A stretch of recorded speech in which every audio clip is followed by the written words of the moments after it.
point in the programme where I'm going to call a very wonderful man to come forward. He's a very, very special guy. I liked him instantly that I met him. At the same time as I met Laura in this amazing place.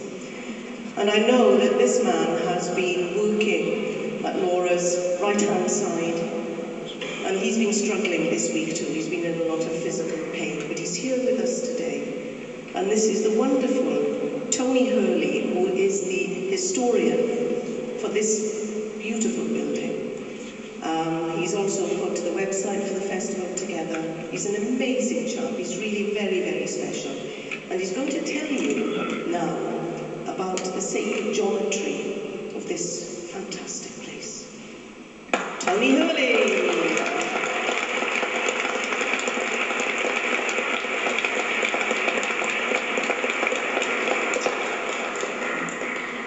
Welcome to Gordon Monastery. It's an amazing place, isn't it?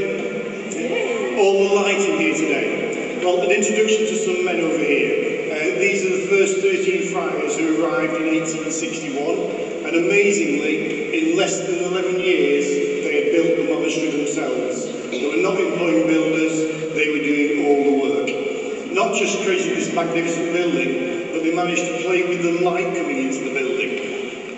We used to have statues of Franciscan saints that stood high up on the walls above you, above the angels. There were 6 on one wall and 6 on the other wall. And they were taken down by the developers and sold off, and it's really important that we find them and put them back, because they aren't just statues, they're a unique design feature of the building. The architects unusually align the building north-south, traditionally east-west, but here it's north-south, which meant the architect would play with the light coming into the building. First light of the day is in the east. As the sun rises, the light shines through the clerestory windows, and the light from the clerestory windows falls on the ceiling opposite.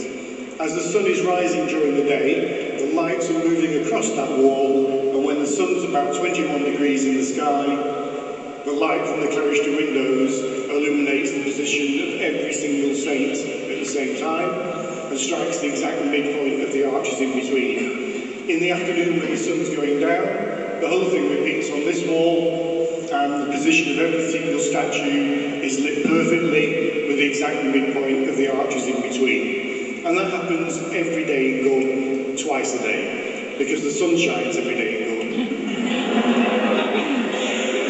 It was a similar story about the crucifix high above me, taken down by the developer and sold off. And about 8 years ago, we got word that the church in Miami was buying it from an art dealer in London at a cost of £70,000.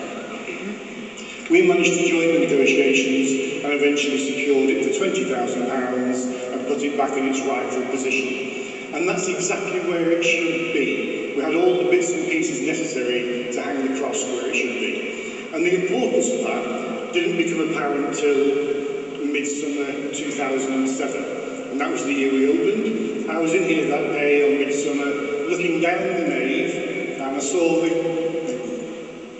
the light from the 2 windows behind you shining on the nave floor in 2 parallel lines of light. Well, it would be because we're looking south. But then 3 months later, I was in the church again, and I saw the same 2 lights now halfway down the nave. And I thought back to midsummer. Well, at midsummer, the sun was very high in the sky, just shining into the church. Late September, the sun is lower in the sky and reaching much further into the church. But in 3 months, the lights have travelled half the length of the church. So I was curious to see how far those lights would go. And by November, the 2 lights are getting across the chancel behind me and starting to illuminate the reredos either side. As we move into December, the lights are rising really high on the reredos now, and it made us wonder about Christmas Day. Of course, we had plans for Christmas Day, so we came in on Christmas Eve instead. And we watched and waited, and there were those same 2 lights now stood perfectly still on the chancel floor with the altar and the crucifix slightly darker in between.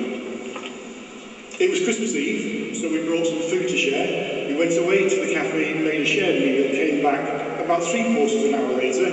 The sun continued its journey that way, but was also starting to move down, and we came back to witness that astonishing sight of a single column of light appearing to come out from the base of the altar and going up to illuminate Christ on the cross high above. If we had never found the cross, or heaven forbid, not put it in the right place, we would never have known that happened.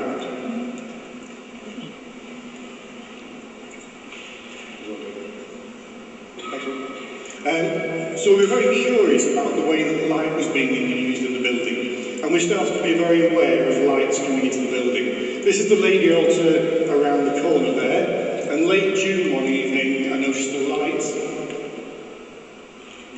light appearing on the Lady Altar caused by the setting sun, and I thought that looks interesting. So I stayed behind for 3 weeks, watching the progress of that light. As the sun is setting, the light moves up. As the seasons get shorter, the light shines higher. And over a period of 3 weeks, the light appears to be heading in that direction. And you can see where it might be going, towards the statue of Our Lady. Now, at this point, we had no proof it would ever reach that high. But what we did have was the measurements showing how far it had travelled in 3 weeks. And from that, I could calculate how long it would take for the light to illuminate the statue of Our Lady, if in fact it ever did. My calculation suggested sometime in the middle of August. A quick look in the calendar, the 15th of August, when Our Lady's body and soul are taken up into heaven. So on the 15th of August, we watched and waited, and sure enough, where that statue once stood, illuminated in that golden light. And that's St. Francis, a very special man today. That's the statue that stood over there, interestingly, where the Christianity store is. Well, the statue once stood over there, and I've seen lots of photographs of the statue over there, but I've got 1 or 2 photographs showing the statue opposite. Now, are they moving the statue from side to side, or do they have 2 statues? Well, my guess is the statue would be placed there to be lit in the morning on the feast of St. Francis, and when they celebrated his life during that day, we would move the statue over here to be lit in the evening light. The life and death of Francis celebrated in light. The problem is we don't have the statue, and a year ago the feast of St. Francis was Saturday morning, so my lovely friend and colleague Alison was persuaded to come into the church on a cold Saturday morning, and what do you want, she said? I said, just stand over there and impersonate St. Francis. And there she stood on the feast of St. Francis to be caught perfectly in that column of light. In the afternoon it was my chance to impersonate St. Francis, so I took my position over there, and again caught in that column of light on the feast of St. Francis. And that will occur